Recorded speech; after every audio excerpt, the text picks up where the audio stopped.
the harshest voice you hear isn't coming from someone else, it's coming from you. It's the voice that says, you are not good enough. You'll never get it right. Why even try? Look how far behind you are. Everyone else has it figured out except you. Now, here's what I want you to think about today. What if the conversation you're having with yourself is either helping you heal or keeping you stuck? What if the words you repeatedly say to yourself are shaping how you feel, how you show up, and what you believe is possible for your life? Today, we're talking about your inner voice and why it matters more than many of us realize. Welcome back to the Katrina Johnson Show, a safe space for women healing from childhood trauma. I'm your host, Katrina Johnson-Owens. If you've been following this series, we've talked about choosing yourself, and we've talked about the lies trauma teaches us about ourselves. Today, we're taking that conversation one step further, because once those lies take root, they often become the voice we hear every day. And if we're not careful, we start speaking to ourselves in ways we would never speak to someone we love. Think about it. You spend more time with yourself than anyone else, right? You hear your thoughts every single day. You hear them when you wake up, when you make mistakes, when you're facing challenges, when you're trying something new, when you're comparing yourself to others. And over time, those thoughts become powerful, not because every thought is true, but because repeating thoughts become familiar, and familiar thoughts often becomes beliefs. One thing I've learned in my own journey is that many of us don't even realize how critical we've become of ourselves. We become so accustomed to negative self-talk that it feels normal. We say things like, I'm stupid. I always mess things up. One of the things I used to say was, I'm not good at math, as if it was something to be proud of. I should be further along, or I'll never get there. And we say them so casually that we don't stop to think about the impact those words are having. But words matter, especially the words we repeatedly speak to ourselves. Now let's connect this to healing from childhood trauma, because many times our inner voice didn't start with us. Sometimes the voice in our head sounds suspiciously like voices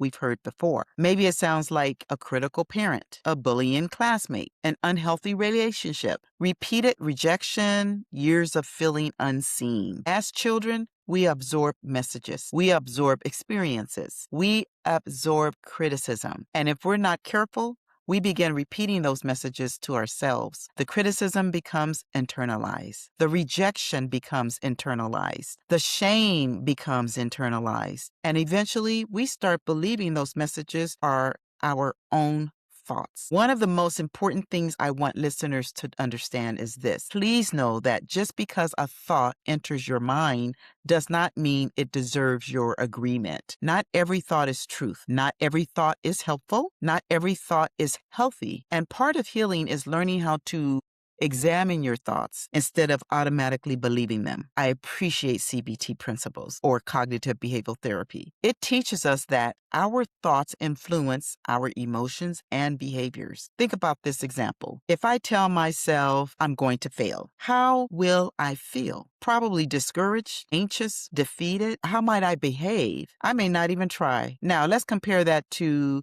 this is challenging, but I can learn. Same situation, different thought, different emotional response, different behavior. The situation didn't change. The thought changed, and that changed everything. Let's compare them. Hurting self-talk says, I'm not enough. I always fail. Nobody cares. I'll never change. What's the point? Healing self-talk says, I'm learning. I'm growing. This season won't last forever. I can handle this. Progress matters more than perfection. And that's a big one for me, because I'm such a perfectionist. Or let me say I used to be, because I'm learning. Notice something with what we just talked about. Healing self-talk isn't pretending everything is wonderful. It's choosing thoughts that are balanced, realistic, and supportive. One thing I appreciated when I watched the Michael Jackson movie, and some of you might have seen it. If not, you should really see it. What's one thing I did notice is how often excellence started with belief.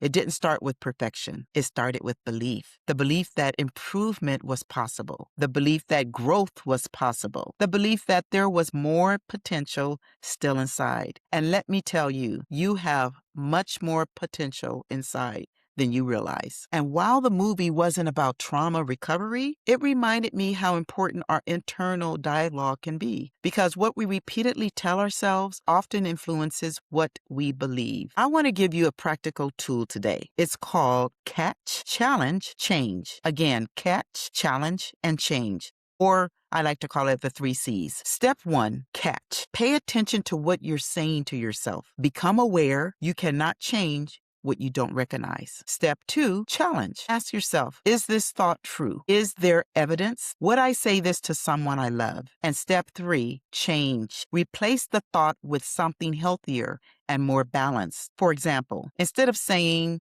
I always fail, try, sometimes I struggle, but I can learn from this. Instead of saying I'm not enough, try I am worthy even while I'm growing. Speak to yourself like someone you're responsible for.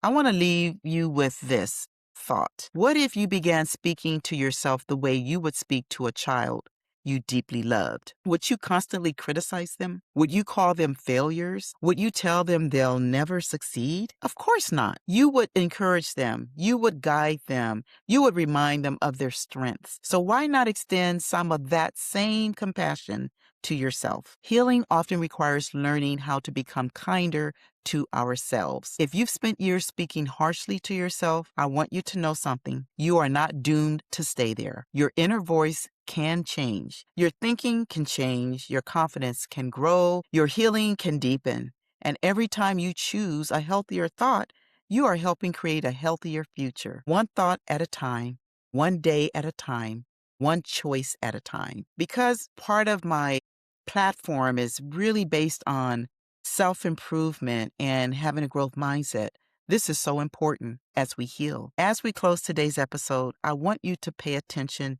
to the conversations you are having in your own mind this week. Notice the thoughts, notice the patterns, notice the language, and ask yourself, is my inner voice helping me heal or is it hurting me? Because the way you speak to yourself matters. It matters more than you realize. Thank you for joining me for another episode of The Katrina Johnson Show. If this episode encouraged you, share it with someone, another woman who may need this reminder. And remember, you deserve the same kindness, grace, and encouragement that you so frequently give to others. Until next time, stay inspired.